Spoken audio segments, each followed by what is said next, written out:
নমস্কার, গল্পের বৈঠকে আপনাকে স্বাগত জানাই। আজ আপনাদের প্রখ্যাত সাহিত্যিক বিভূতিভূষণ বন্দ্যোপাধ্যায়ের একমাত্র পুত্র তারাদাস বন্দ্যোপাধ্যায়ের লেখা তারানাথ তান্ত্রিক সমগ্র থেকে একটি গল্প আপনাকে শোনাতে চাই। ওনার জন্ম 15ই অক্টোবর 1947 সালে আর 18ই জুলাই 2010 সালে তিনি পরলোক গমন করেন। তাই চলুন শুরু করা যাক আজকের গল্প, তারাদাস বন্দ্যোপাধ্যায়ের লেখা তারানাথ তান্ত্রিকের পঞ্চমুণ্ডির আসন।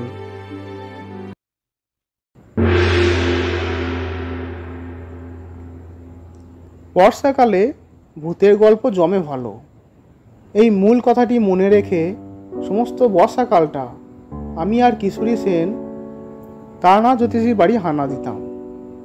তারানাথ আজগুবি গল্পের জীবন্ত কারখানা।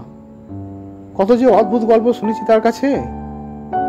মজা এই, মঠ লেনে তারানাথের বাড়ির বৈঠকখানায় তক্তাপোষের ওপর বসে সেসব কাহিনী শোনার সময় মনে কখনো সংশয় জাগত না।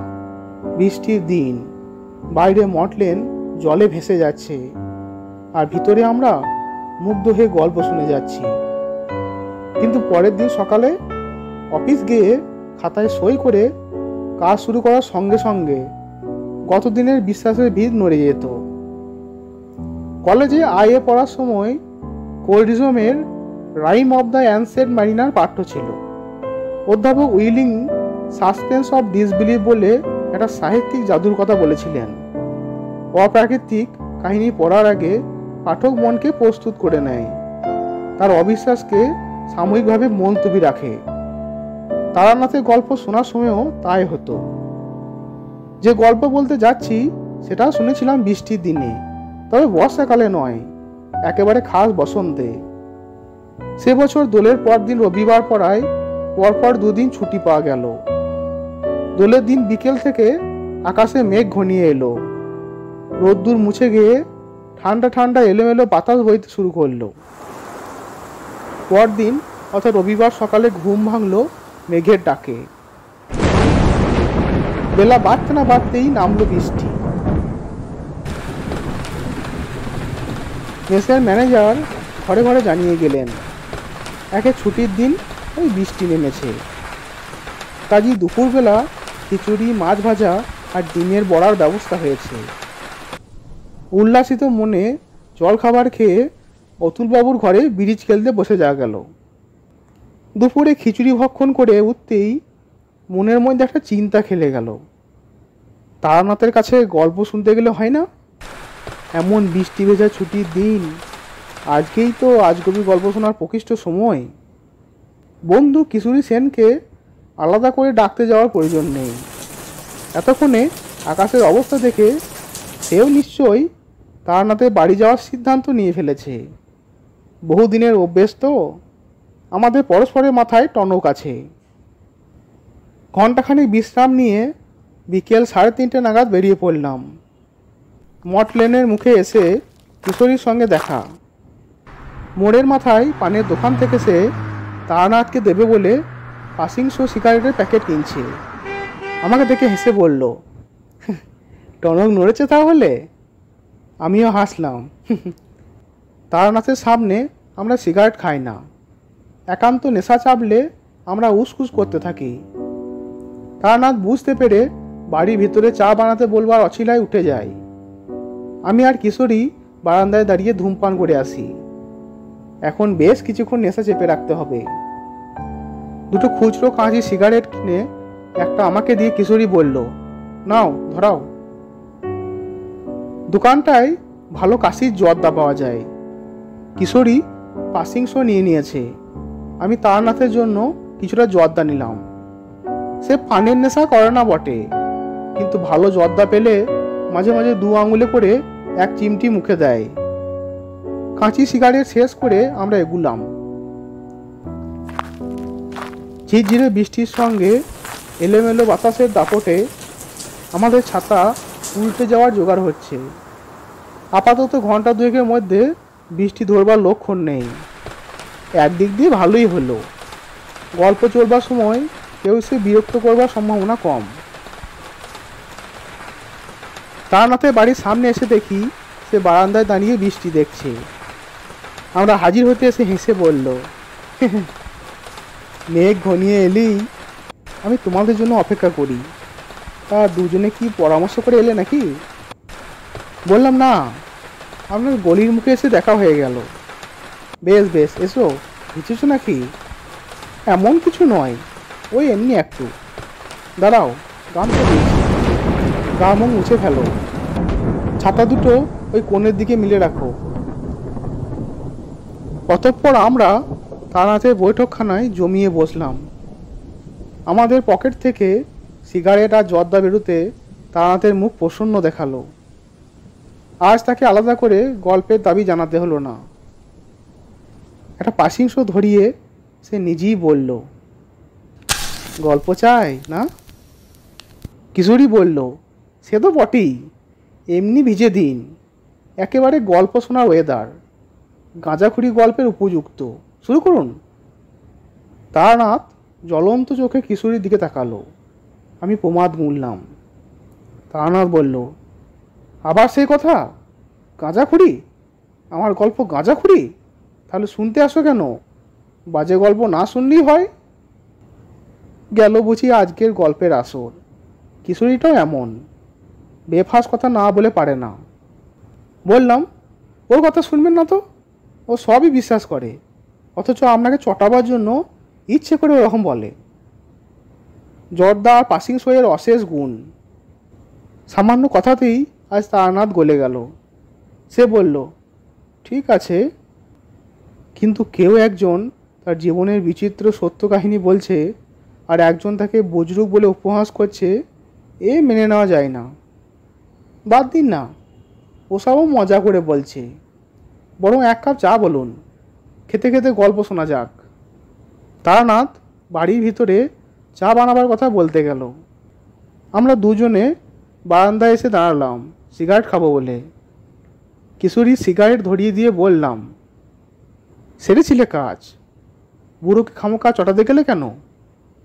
অনেক কষ্টে আজ সামলেছি। ঠিকই, ভুল করে আজ ডোজটা একটু বেশি দিয়ে ফেলেছিলাম। ঘরে ঢুকে দেখি তারানাথ তক্তাপোষের ওপর নিজের জায়গায় বসে হুঁকো ধরাবার উদ্যোগ করছে। বললাম, কি হলো? সিগারেট না খেয়ে হুঁকো? টিকে ভেঙে টুকরো করে কলকের ভিতরে দিতে দিতে তারানাথ বলল, একটা গল্প মনে এসেছে, বুঝলে? হুঁকোয় তামাক না ধরালে ভালো গল্পের মেজাজ আসে না। তাছাড়া কিশোরী যে প্যাকেট এনেছে তাতে আমি কাল বিকেল অবধি চালাবো। যুদ্ধের বাজারে জিনিসপত্রের দাম দেখেছো? পাসিং শো ছিল 2 আনা প্যাকেট, হলো 10 পয়সা। আচ্ছা, একটা কথা বলো তো, ইউরোপে হিটলার যুদ্ধ করছে, তার সঙ্গে আমাদের দেশি তরকারি বাজারে লাউ, কুমড়ো, উচ্ছে, মূলোর দাম বেড়ে যাওয়ার কি কারণ? হিটলারের সৈন্যদল কি সুপ্ত খায় না লাউর ঘন্ট? কলকের আগুনে বার কয়েক ফু দিয়ে তারানাথ বলল, যাক, তবু এখনো তামাকের দামটা অন্তত বাড়েনি। হুঁকোয় আরামের টান দিয়ে তারানাথ কিছুক্ষণ স্বপ্নালু চোখে একদিকে তাকিয়ে রইল। তারপর বলল, অনেক দিনের আগেকার কথা বলছি। তখন আমি সদ্গুরুর সন্ধানে পথে পথে ঘুরে বেড়াই, মনে ভয়ানক বৈরাগ্য। বিয়ে থা করে সংসার তো পাতবই না, পারলে কখনো গৃহস্থ বাড়িতে আশ্রয় নেব না বা রাত কাটাবো না। দ্বিতীয়টা অবশ্য কখনো হয়ে ওঠেনি। মাঝে মাঝে বাধ্য হয়ে গ্রামের মধ্যে কোনো বাড়িতে থাকতে হয়েছে, কিন্তু তা আমার ইচ্ছের বিরুদ্ধে, অন্য কোনো উপায় নেই বলে। কিশোরী বলল, কেন? গৃহস্থ বাড়িতে থাকলে কি হয়?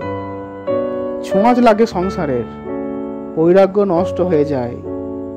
না, হেসো না, সংসারী মানুষের সংস্পর্শে বেশিক্ষণ থাকলে সংসার পেয়ে বসে। যে পথে বেরিয়ে পড়েছি তার পক্ষে জিনিসটা ভালো নয়। যাই হোক, এমন একবার ঘুরতে ঘুরতে সন্ধ্যের সময় একটা গ্রামে গিয়ে হাজির হয়েছি। সারাদিন পথ হেঁটে শরীর খুব ক্লান্ত। ইচ্ছে বিরুদ্ধেই আশ্রয় নিলাম এক গৃহস্থের বাড়িতে। যেতে যাইনি, গ্রামে ঢোকবার মুখে এক মুদিখানায় একটু বিশ্রাম করবার জন্য থেমেছিলাম। দোকানি বললে, দূর থেকে আসছেন বুঝি? এদিকে আগে কখনো দেখেছি বলে তো মনে হচ্ছে না। কোথায় যাবেন? কোথাও যাব না ভাই, পথে পথে ঘুরে বেড়ায় আর ভগবানের নাম করি। খুব তেষ্টা পেয়েছে, একটু জল খাওয়াতে পারো? মুদি জিজ্ঞেস করলো, আপনারা? বললাম, ব্রাহ্মণ। সে লোকটি ব্যস্ত হয়ে বলল, কর্তা, আমরা কল্লু, আমাদের জল তো আমরা চলবে না। ওই কলসিতে জল আছে, বেলে মাটির কলসি, ঠান্ডা জল, নতুন মাটির ভাঁড় দিচ্ছি, নিজেই গড়িয়ে খান। এসে বললাম, তুমি ব্যস্ত হয়েও না, আমি অত কটু সাধু নই। কলসির পাশে তো বেশ ঝকঝক করে মাজা কাঁসা ঘটি রয়েছে দেখছি, তুমি ওই ঘটি ধুয়ে আমাকে জল দাও। ভয় নেই, আমার জাত অত ঠুনকো নয়। জল খাবার পর দোকানি আমাকে নতুন কলকাতে তামাক সেজে কলা পাতা ডাঁটি দিয়ে নল বানিয়ে ধূমপান করতে দিল। দোকানটি এক বিরাট কাঁঠাল গাছের তলায় ভারী নির্জন জায়গায়। মাথার ওপরে গাছের ডালে পাখি ডাকছে। অনেক দূর থেকে বোধ হয় কোনো ঘর ভিত্তি রাখালের চড়া গলায় গান ভেসে আসছে। সামনের পথ আলো আঁধারিতে ভরে গিয়েছে। সব মিলিয়ে বেশ সুন্দর একটা গ্রাম্য সন্ধ্যার ছবি। এখন মনে পড়লে বুকটা হু হু করে ওঠে। সেসব দিন আর ফিরবে না হে, বুঝলে? শুধু শহর বাজারে বলে নয়, এই আতিথেয়তা, সারল্য আর শান্তির ছবি গ্রামের দিকেও আর নেই। মহাকাল সব গিলে খেয়েছে। বৃত্তের মোহে আমরা চিত্তকে বড়ই উপেক্ষা করেছি, বসে হুঁকো টানছি। হঠাৎ দোকানি বললে, কর্তা, একটা কথা বলবো? বললাম, বলো। আপনি কি সন্ন্যাসী? হেসে বললাম, কি করে বুঝলে? আমার তো গেরুয়া নেই। গেরুয়া থাকার দরকার হয় না ঠাকুরমশাই, সাধক মানুষ দেখলেই চেনা যায়। না, আমি সন্ন্যাসী নয়, তবে পথে পথে ঘুরে বেড়াই বটে, সত্যিকারের সাধুর খোঁজ করি। একজন লোক ডাল আর নুন কিনতে এসেছিল, তাকে জিনিসপত্র দিয়ে দোকানি বলল, একটা কথা সাহস করে বলি বাবু। কি? আজ আপনাকে যেতে দেবো না, আমার বাড়িতে রাতটুকু থাকুন। প্রস্তাব মন্দ নয়। সন্ধ্যাবেলা সে গ্রামে পৌঁছেছি, কোথাও না কোথাও তো থাকতেই হবে। কাজেই বললাম, আচ্ছা বেশ, থাকবো এখন। তখনকার লোকজন সব এইরকম ছিল। মানুষকে খাওয়াতে পড়াতে ভালোবাসত সবাই, বিশেষ করে গ্রামের দিকে। কাঁচা টাকা পয়সা কারো হাতে বিশেষ থাকতো না বটে, কিন্তু ডাল ভাতটা সবার বাড়িতে ছিল। গাড়ি ঘোড়া যাতায়াতের ব্যবস্থা এত উন্নতি তখন হয়নি। গ্রামের উৎপন্ন জিনিস গ্রামেই থাকতো, দামও সস্তা ছিল। জিজ্ঞাসা করলাম, এই গ্রামের নামটা কি হে? দোকানি বলল, আগে খোলসে পোতা। আর তোমার নাম? আমার নাম সিদ্ধেশ্বর, সিদ্ধেশ্বর কুণ্ডু। আমরা কল্লু। আপনি দয়া করে যখন থাকতে রাজি হয়েছেন, আপনাকে কিন্তু নিজের রান্নাটা করে নিতে হবে। আমাদের হাতের রান্না তো আপনার চলবে না। জোগাড় জান তো সব আমি করে দেবো। আপত্তি করা নিষ্ফল ভেবে চুপ করে রইলাম। জল চাইবার সময়ই তা বুঝতে পেরেছি, মাজা ঘটেছিল বলে জল দিতে কোনো মতে রাজি হয়েছে, কিন্তু ব্রাহ্মণকে রান্না করে দিয়ে পাপ করবে না।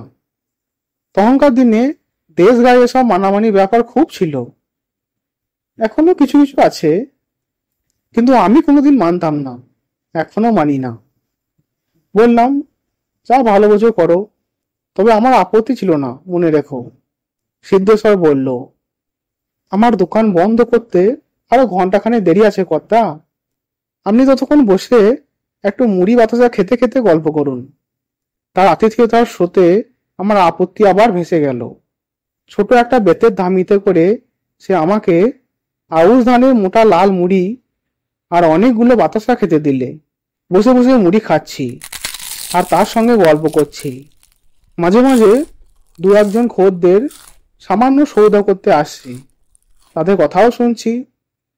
সব মিলিয়ে ভারী সুন্দর বাংলাদেশের গ্রামের ছবি। শহরে বাস করতে আর ভালো লাগে না হে, নেহাত উপায় নেই তাই থাকা।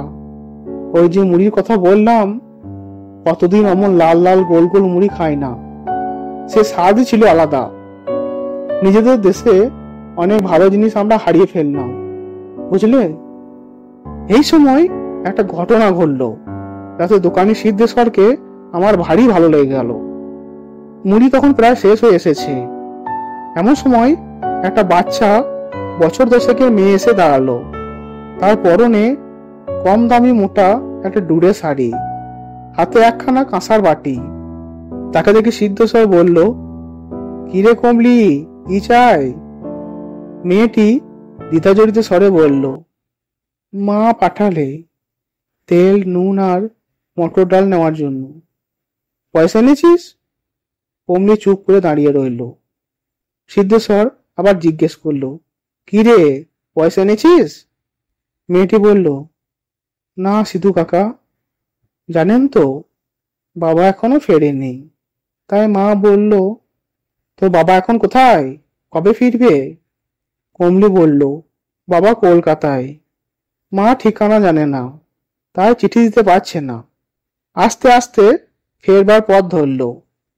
পেছন থেকে সিদ্ধেশ্বর ডাকলো, এই শোন, কোথায় যাচ্ছিস? এদিকে আয়, জিনিস নিবি না? মা পয়সা দেয়নি যে। ঠিক আছে, নিয়ে যা। এতদিন পয়সা যখন জমেছে, তখন এটুকুতে আর কি হবে? বাড়িতে চাল আছে? আজকে রাত্রের মতো আছে, কালকের নেই। না। তাহলে চাল নিচ্ছিস না যে? দাঁড়া, 5 সের চালও দিয়ে দিচ্ছি, নিয়ে যেতে পারবি? খুকি ঘাড় হেলিয়ে জানালো, সে পারবে। সিদ্ধেশ্বর জিনিস মাপছে, আর আমি তার দিকে ভরা মন নিয়ে তাকিয়ে রয়েছি। বাহ, বেশ ভালো তো মানুষটা, এমন খুব একটা বেশি দেখা যায় না। কমলি জিনিস নিয়ে চলে যেতে সিদ্ধেশ্বর আমার দিকে তাকিয়ে বলল, মেয়েটাকে দেখলেন কর্তা? বড় কষ্ট ওদের। বাপটা ঘুরে ঘুরে নানা রকম কাজ করে বেড়ায়, 9 মাসে 6 মাসে একবার বাড়ি আসে। বউটা কষ্ট দুঃখ করে সংসার চালায়।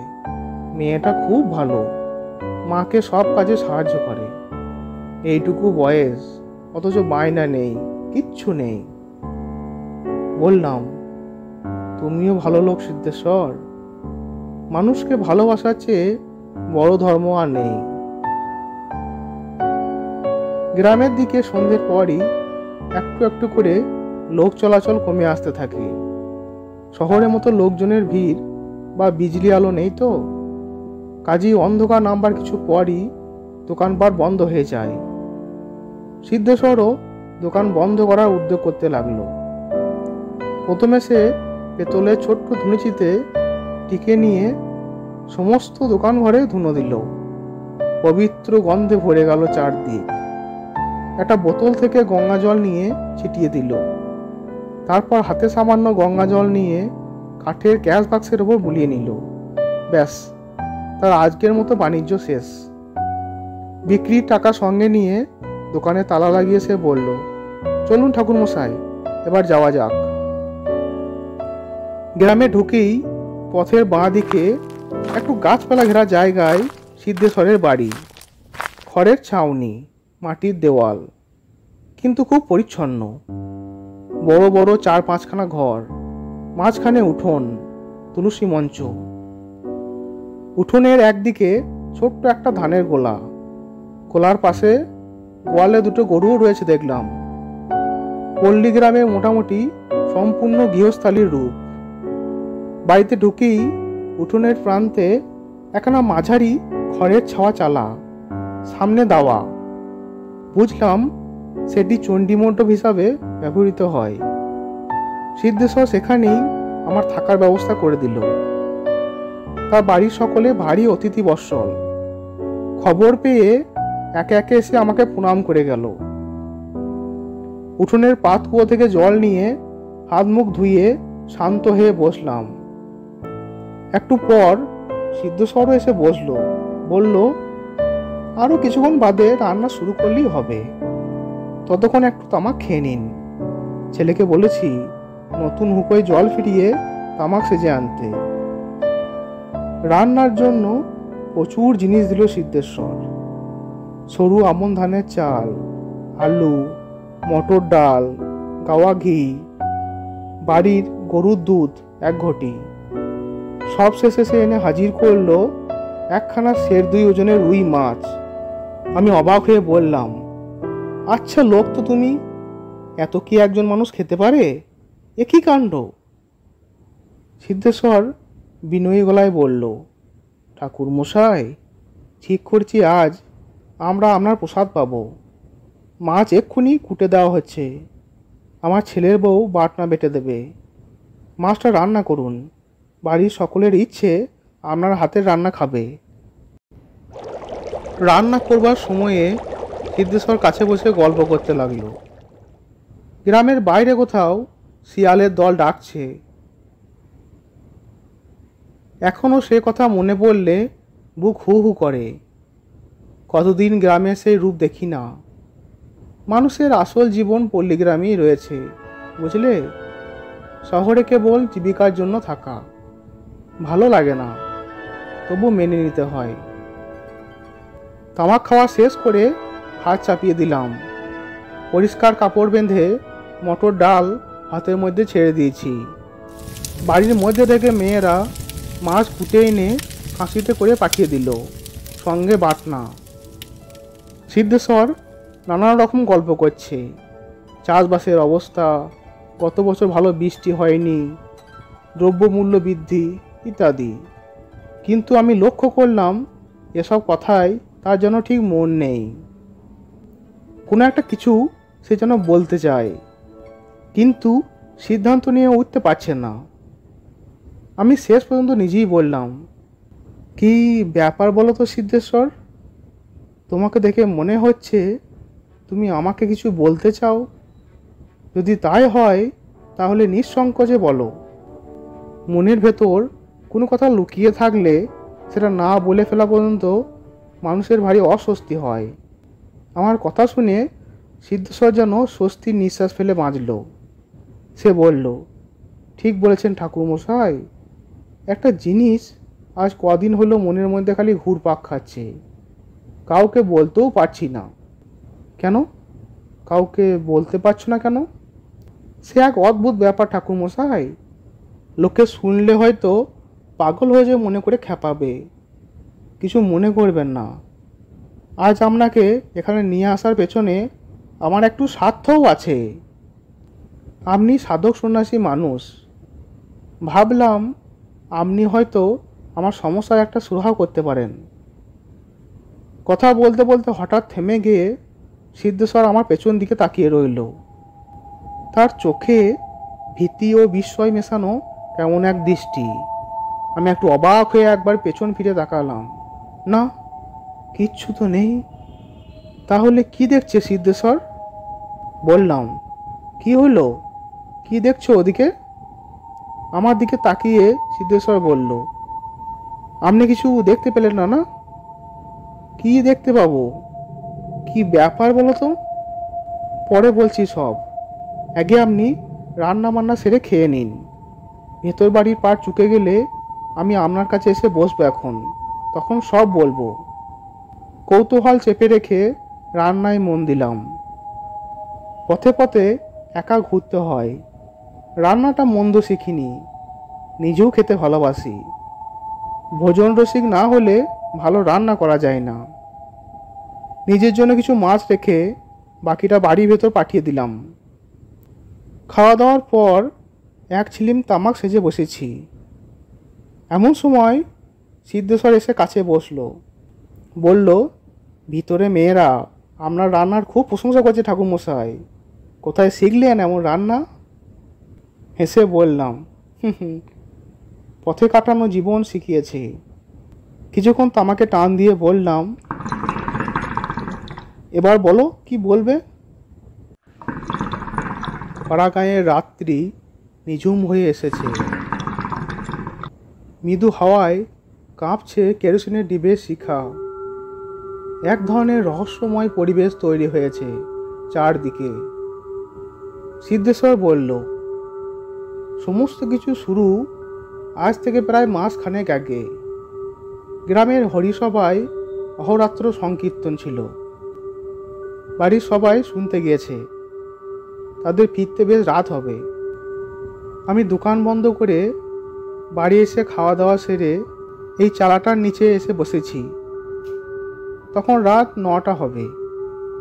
হঠাৎ মনে হলো বেড়ার ধারে গাবতলাটায় কি যেন নড়ছে। ওখানে একটু ঝোপঝাড় মতো রয়েছে, দেখেছেন তো? অন্ধকারে প্রথমে বুঝতে পারিনি। ভেবেছিলাম গোয়াল থেকে নতুন বাছুরটা বোধ হয় ছাড়া পেয়ে বেরিয়ে গেছে। পরে দেখি তা তো নয়, একটা শিয়াল। বললাম, শিয়াল বেড়ার বাইরে? আজ্ঞে না, ভিতরে। সেটাও আশ্চর্য ব্যাপার। শিয়াল মানুষজনে ছাড়া পেলেই পালায়। লোকজন রয়েছে দেখলে ধারে কাছে ঘেঁষে না। কিন্তু এ জানোয়ারটা ঘেটু আর কালকা সন্ধ্যের ঝোপ ঠেলে বেরিয়ে এসে আমার দিকে তাকিয়ে ঠাঁই দাঁড়িয়ে রইল। আমি মুখে হুস হুস শব্দ করে কয়েকবার তাড়া দিলাম। জন্তুটা তাতে একটুও চমকালো না। আমিও তাকিয়ে আছি, সেও তাকিয়ে আছে। কিছুক্ষণ বাদে সে আপনি পেছন ফিরে আবার ঝোপের ভেতরে মিলিয়ে গেল।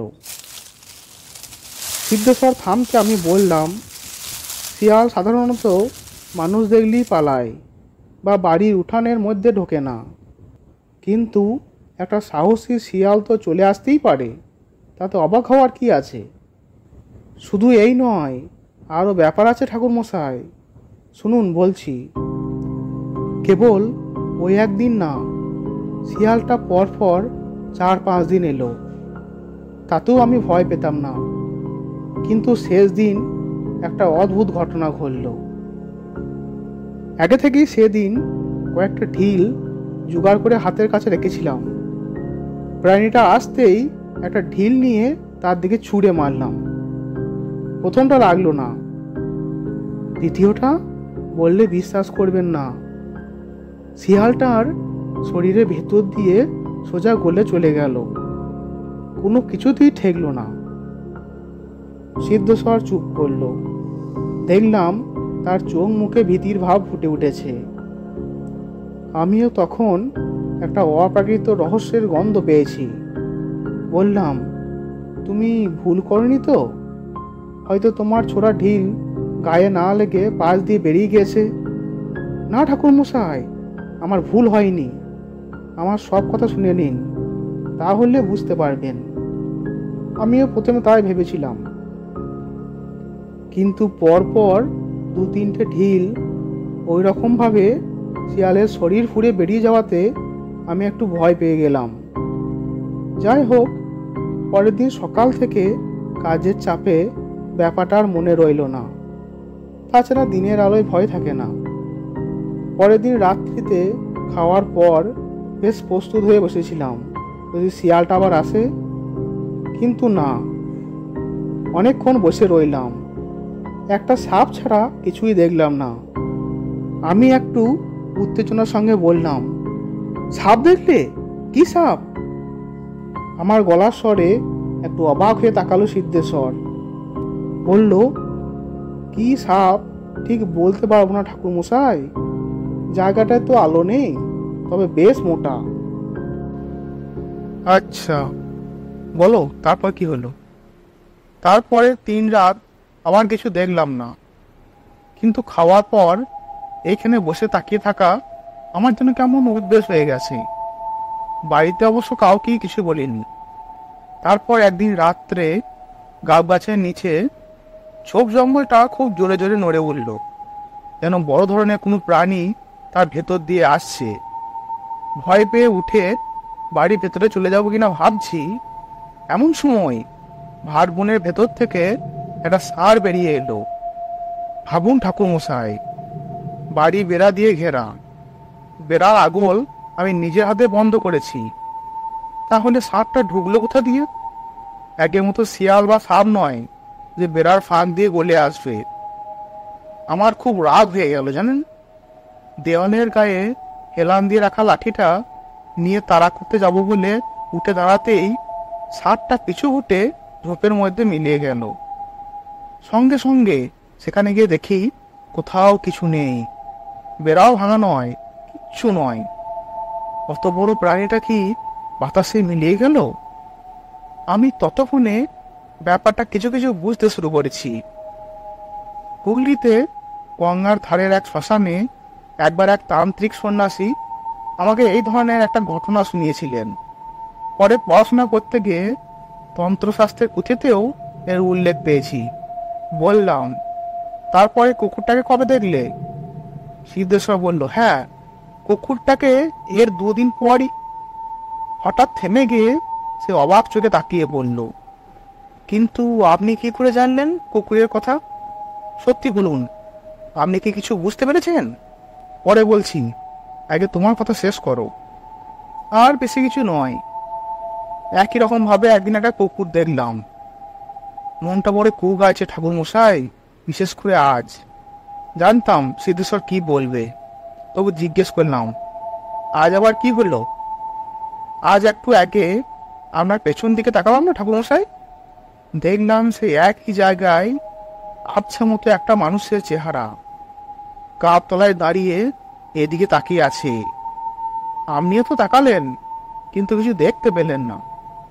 তামাকের কলকাটা শেষ হয়ে গিয়েছে। মুখ্য বৈঠকের ওপর নামিয়ে রেখে বললাম, এই বাড়িতে তুমি কতদিন আছো? এটা কি তোমার পৈতৃক বাড়ি? আগে না, আমার আদি বাড়ি এখান থেকে 15-16 মাইল দূরের গ্রাম আকাইপুরে।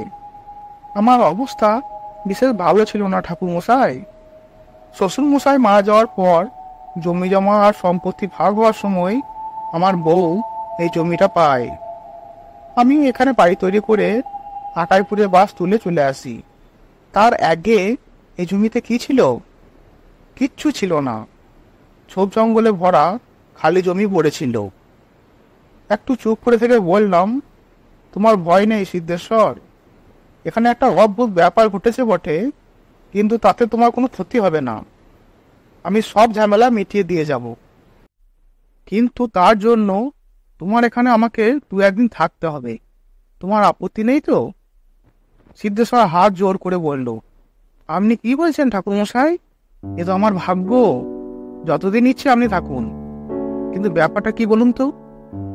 সব বলবো, আর একটু সময় দাও। আচ্ছা, তোমাদের গ্রামের খুব বুড়ো লোক কে আছে বলো তো? আমি একটু আলাপ করতে চাই। সিদ্ধেশ্বর একটু চিন্তা করে বলল, 2 জন তো আছেন খুব বুড়ো। একজন হলেন হরি জ্যাঠা, হরিপদ ভট্টাচার্য, বামন পাড়ায় থাকেন। বয়স প্রায় 90 হয়েছে, খুব একটা চলাফেরা করতে পারেন না। আর রয়েছে কানাই জেলে, সে আমাদের গ্রামের নদীতে খেয়া পারাপার করত, মাছ ধরত। এখন আর পারে না, আর ছেলে আজকাল খেয়া দেয়। কানাই জেলে নিজের বয়স বলে 102। সেটা বোধহয় ঠিক নয়, তবে তারও বয়স 90-এর উপরই হবে। কাল আপনাকে নিয়ে যাব। এখন তোমাকে যেতে হবে না, আমি নিজেই খুঁজে নেবো। এখন তোমার তো দোকান আছে, সে একদিন দেরি করে খুললেও চলবে। আপনি কি সকালে চা খান? অবাক হয়ে বললাম, তা খাই, কিন্তু গ্রামে কি তার ব্যবস্থা আছে?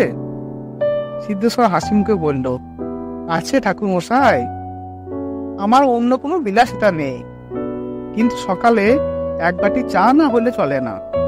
আমি সব জোগাড় করে রাখি। তারানাথ আমাদের দিকে তাকিয়ে বলল, তোমরা ভাবছো বাড়িতে চায়ের ব্যবস্থা থাকা আবার এমন কি ব্যাপার? কিন্তু আমি যে সময়ের কথা বলছি তখন গ্রামে তো দূরের কথা, শহরেও চা খাওয়ার চল তেমন শুরু হয়নি। সেদিক দিয়ে সিদ্ধেশ্বরকে খুব আধুনিক মানুষ বলতে হবে। পরের দিন ভোরে ঘুম ভাঙল দোয়েল পাখির ডাকে। তখনও ভালো করে আলো ফোটেনি। চণ্ডী মণ্ডপের পাশে একটা ঝাগড়া ডুমুর গাছের ডালে বসে গান গাইছে পাখিটা। এখনো যেন কানে সেই মিষ্টি ডাক ভেসে আসছে। উঠোনের পাতকুয়োর জলে মুখ হাত ধুয়ে নিলাম। একটু পরেই সিদ্ধেশ্বর চা নিয়ে এলো। সে বেচারি ভেবেছে আমি সাধক সন্ন্যাসী মানুষ। আমাকে কি তাদের ব্যবহার করা পাত্রে চা দেওয়া উচিত হবে? গতকালও রাত্রে সে নতুন কলা পাতা কেটে এনে আর মাটির গ্লাসে আমার খাওয়ার ব্যবস্থা করেছিল। আজ সকালে দেখি সে পাথরের বাটিতে করে চা নিয়ে এসেছে। বললাম, তুমি খাবে না? আপনি আগে খেয়ে নিন, আমি পরে ভেতরে গিয়ে খাচ্ছি। চা খাওয়া হলে আমরা দুজন বেরুলাম বামুনপাড়ার দিকে। জায়গাটা বেশি দূরে নয়। পাড়ায় ঢুকি বাঁ দিকে হরিপদ ভট্টাচার্যের বাড়ি। একজন অতি বৃদ্ধ মানুষ বাইরে রুয়াকে পাতা তক্তপোষের ওপর বসেছিলেন। আমাদের দেখে চোখ কুঁচকে যেভাবে তাকালেন তাতে বুঝলাম আজকাল আর ভালো দেখতে পান না। বললেন, কে এলো? আগে আমি সিদ্ধেশ্বর, একটু দরকারে এলাম আপনার কাছে। ও, তুমি সিধু, সঙ্গে এটি কে? এবার আমি বললাম, আগে আমার নাম তারানাথ চক্রবর্তী। পথ হাঁটতে হাঁটতে গতকাল সিদ্ধেশ্বরের বাড়ি অতিথি হয়ে এসেছি। আপনার সঙ্গে একটু কথা বলতে চাই। হরিপদ ভট্টাচার্য বললেন, তারানাথ চক্রবর্তী, কি করা হয়? কোথাকার লোক? বললাম, আমার বাড়ি অন্য জেলায়। করার মধ্যে একটু সাধন ভোজনের চেষ্টা করি আর সদ্গুরুর সন্ধানে ঘুরে বেড়াই। আমি সামান্য লোক। বটে, তা সামান্য লোক কেন? যারা ঠাকুর দেবতার নাম করে তা তো মহৎ মানুষ। আজকাল তো মানুষ কেবল বিষয় আশায় নিয়ে মত্ত। যাই হোক, আমার কাছে কি প্রয়োজন? বললাম, আপনি তো অনেক দিনের মানুষ, এই গ্রামের সব খবরই রাখেন। সিদ্ধেশ্বর এখানে এসে বাস করার আগে ওই জমিটায় কি ছিল বলতে পারবেন? হরিজেঠা গুরু কুচকে কিছুক্ষণ ভাবলেন, তারপর বললেন, ও, জমিটা তো পড়াপড়ি বন জঙ্গলে ভর্তি হয়ে পড়েছিল দেখেছি। কিছু ছিল বলে তো মনে পড়ে না। কেউ কখনো বাস করতো না ওখানে? হরিজাঠা আবার কিছুক্ষণ ভাবলেন। তার ভাবভঙ্গি দেখে মনে হলো বয়সের কারণে তিনি আর পুরনো কথা ততটা পরিষ্কারভাবে মনে করতে পারেন না। হলোও তাই।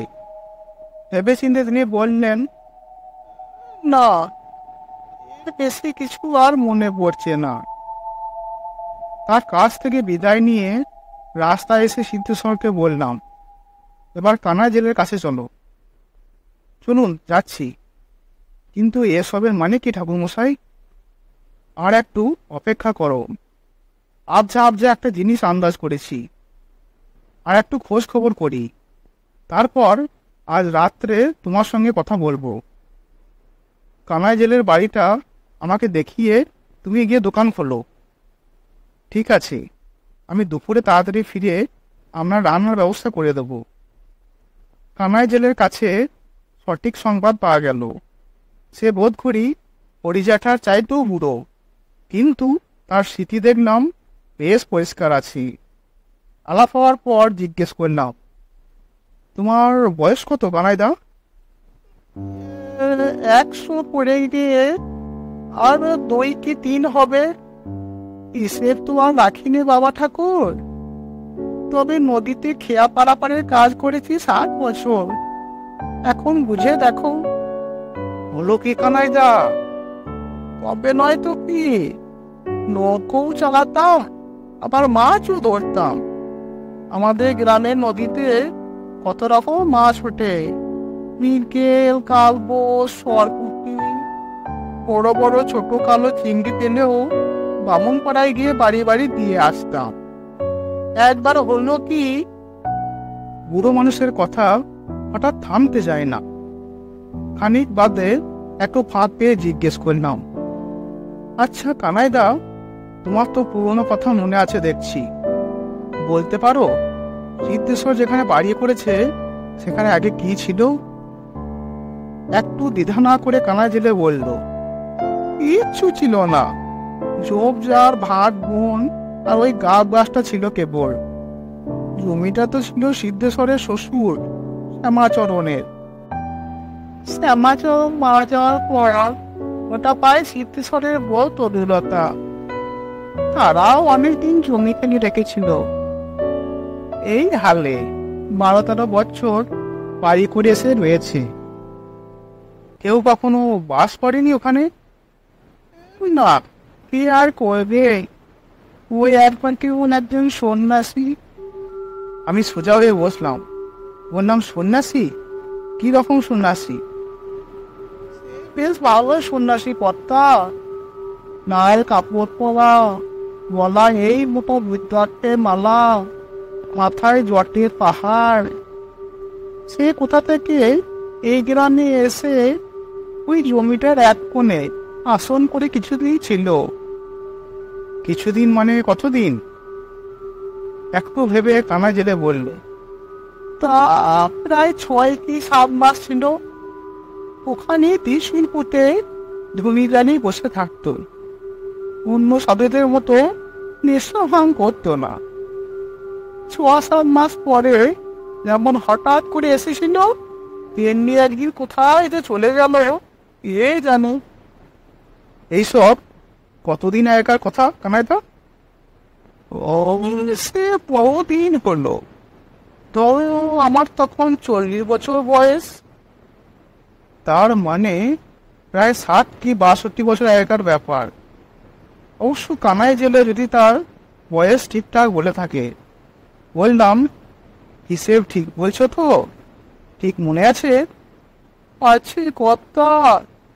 ওই সময়ই তো আমার রামচরণ হারিয়ে যায়।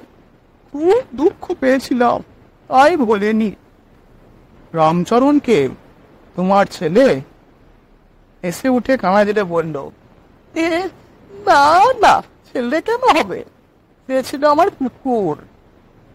কি হলো তার? সেটাই তো বুঝতে পারলাম না। ওই সন্ন্যাসীর আকড়ার কাছে খুর করত। তারপর একদিন থেকে তাকে আর খুঁজে পাওয়া গেল না। কি যে হইব কর্তা! কুকুর কখনো মালিককে ছেড়ে যায় না। অনেক দিন অপেক্ষায় ছিলাম, কিন্তু রামচরণ আর ফেরেনি। আমার মনে তখন 2-2 4 করে নিয়েছি। উঠে দাঁড়িয়ে বললাম, আজ তাহলে আসি কানাইদা। খুব ভালো লাগলো তোমার সঙ্গে গল্প করে।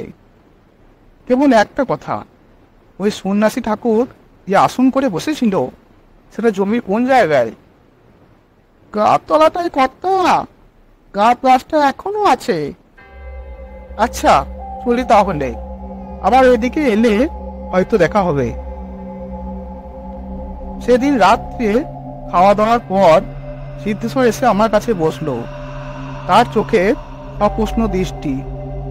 বললাম, তোমার বাড়িতে এসব যা ঘটছে তার অর্থ আমি বুঝতে পেরেছি। ভয় নেই, সব ঠিক হয়ে যাবে। সমস্ত ব্যাপার বলবার আগে তোমাকে একটা কথা জিজ্ঞেস করি। তুমি কি কোনো অজুহাতে তোমার বাড়ির সবাইকে 2-4 দিনের জন্য অন্য কোথাও পাঠিয়ে দিতে পারবে? অবাকে সিদ্ধেশ্বর বলল, বাড়ির লোকজনকে? কেন বলুন তো? দরকার আছে, শুনো তাহলে বলি। তুমি কি জানো, কলসেপোতায় এসে তুমি বাস করবার আগে ওই গাবতলায় একজন সন্ন্যাসী এসে বেশ কিছুদিন বাস করেছিলেন। সন্ন্যাসী? কই, আমি তো কিছু জানি না। তোমার না জানবারই কথা। এটা প্রায় 7 বছর আগেকার ব্যাপার। গ্রামের কেউ মনে রাখেনি, 2-1 জন ছাড়া। অত বুড়ো লোক কেউ বেঁচেও নেই। হরিজেঠাও তো মনে করতে পারলেন না, তবে কানাই জেলের মনে আছে। তার কাছেই শুনলাম। ওই সন্ন্যাসী ছিলেন একজন তান্ত্রিক সাধক। গাবতলায় তিনি পঞ্চমন্ডির আসন করে বসেছিলেন। 6 কি 8 মাস ওই আসনে সাধনা করেছিলেন। সিদ্ধেশ্বরের মুখ ফ্যাকাশে হয়ে গেল। সে বললে, কি সর্বনাশ! পঞ্চমন্ডির আসন? ভয় পেও না, আসন পবিত্র, এতে কারো ক্ষতি হয় না। কিন্তু নিয়ম হচ্ছে সাধনা শেষ হলে আসন ভঙ্গ করে দিতে হয়। এই সন্ন্যাসী তা করেননি, হয়তো জানতেন না কিংবা গ্রাহ্য করেননি। পঞ্চমুণ্ডির আসন কিভাবে প্রতিষ্ঠা করতে হয় জানো? 5টা মানুষের মাথার খুলি লাগে, তাই না? সাধারণত লোকে তাই জানে, কিন্তু অন্যভাবেও হয়। 5টা মানুষের মাথার খুলি জোগাড় করা কঠিন, তাই শিয়াল, সাপ, কুকুর, ষাঁড় আর একটা মানুষের খুলি দিয়েও আসন করা যায়। তুমি বুঝবে না। যোগিনী তন্ত্রম নামে একটা পুঁথি আছে, তার 5ম পটলে অধ্যায়ে লেখা আছে, শিবা সর্প সারমেয় বিশ্বঘনাং মহেশ্বরী নরমুণ্ডাং তথা মধ্যে পঞ্চমুণ্ডানি গিরিত্রম। বিষণ্ণ মুখে সিদ্ধেশ্বর বলল, আজকে ঠিক বুঝলাম না। আমি যা বললাম সেটা সংস্কৃতে লেখা আছে। ওই গাবতলায় 5টা খুলি পুঁতে আসন করা হয়েছিল। সেই খুলিগুলো এখনো ওইখানে মাটির তলা রয়ে গেছে। সাধু আসন ভঙ্গ করেনি বলে ওই 5টা প্রাণীরও মুক্তি হচ্ছে না।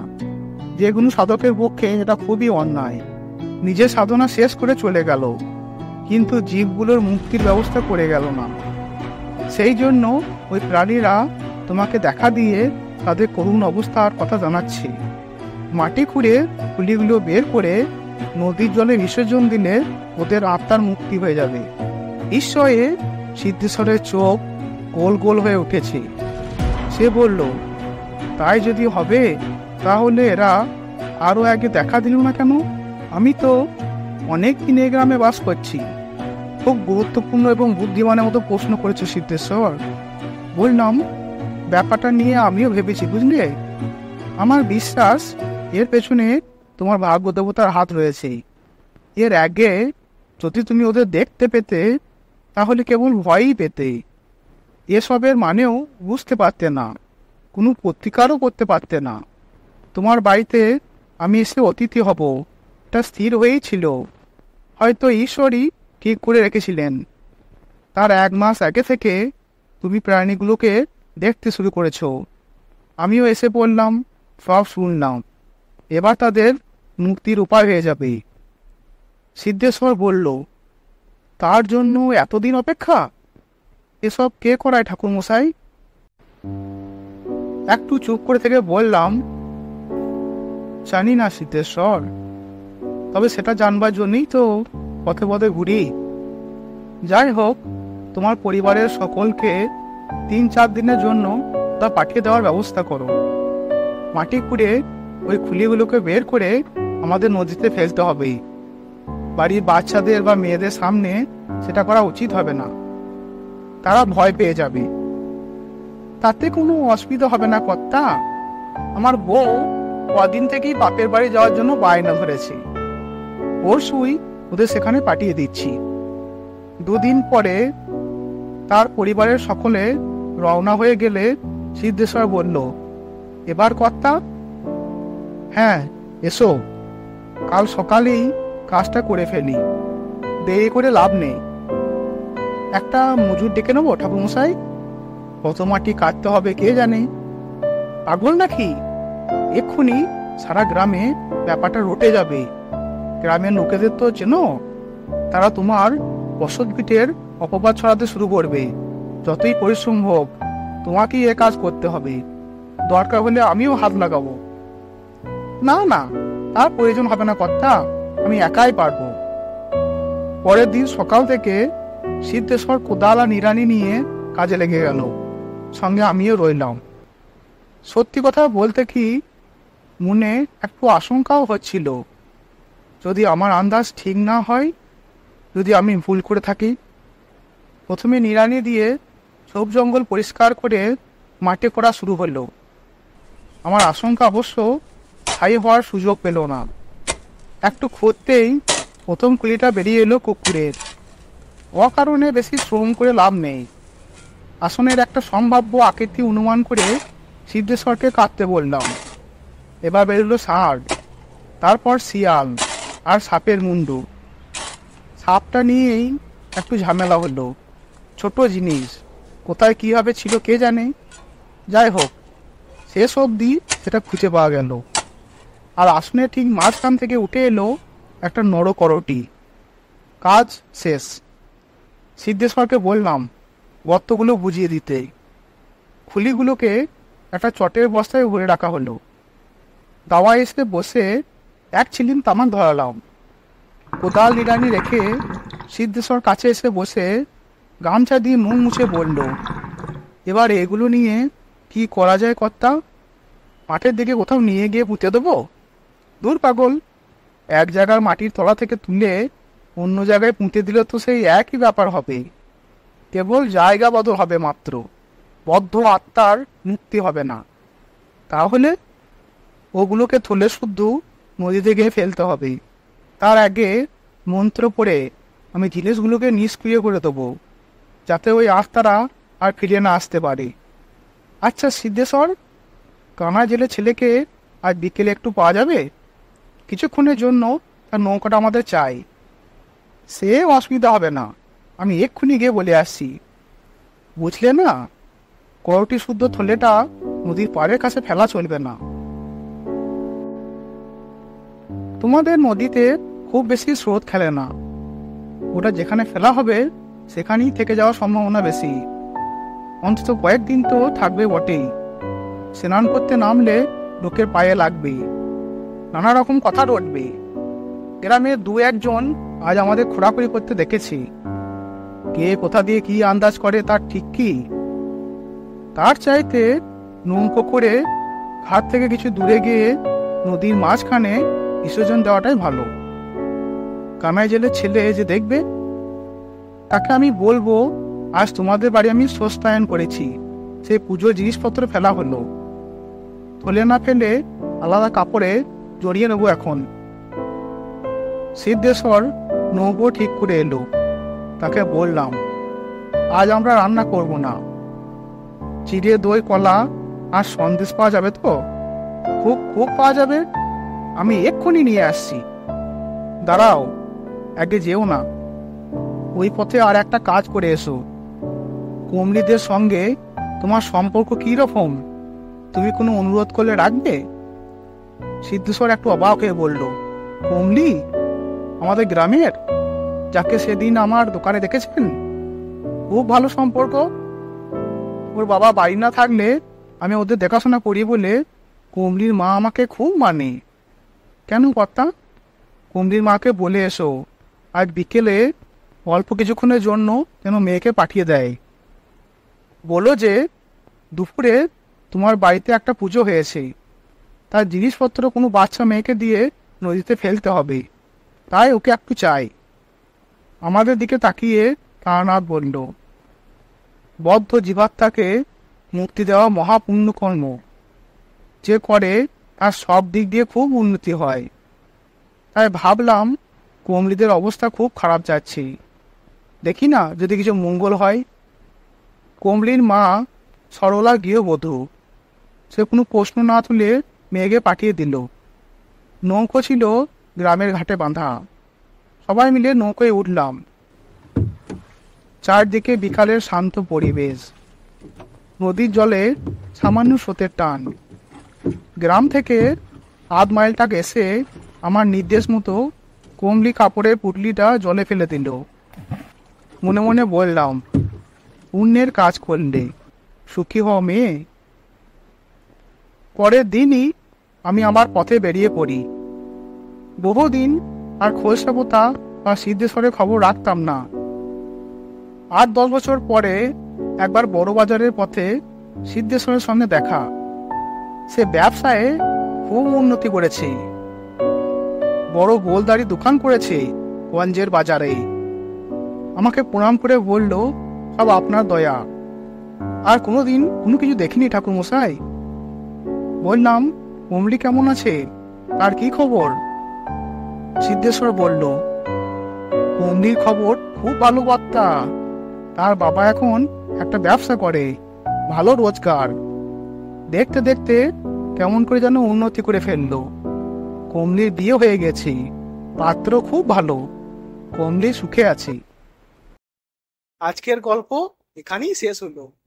আবার একটা নতুন গল্প নিয়ে আসবো খুব তাড়াতাড়ি। আজকের গল্পটা কেমন লাগলো সবাই কমেন্ট করে জানান। আর ভালো লাগলে একটা লাইক অবশ্যই দেবেন। আর আমার বৈঠকে আরো ভালো ভালো গল্প শুনতে বৈঠকে যোগ দিন, সাবস্ক্রাইব করুন।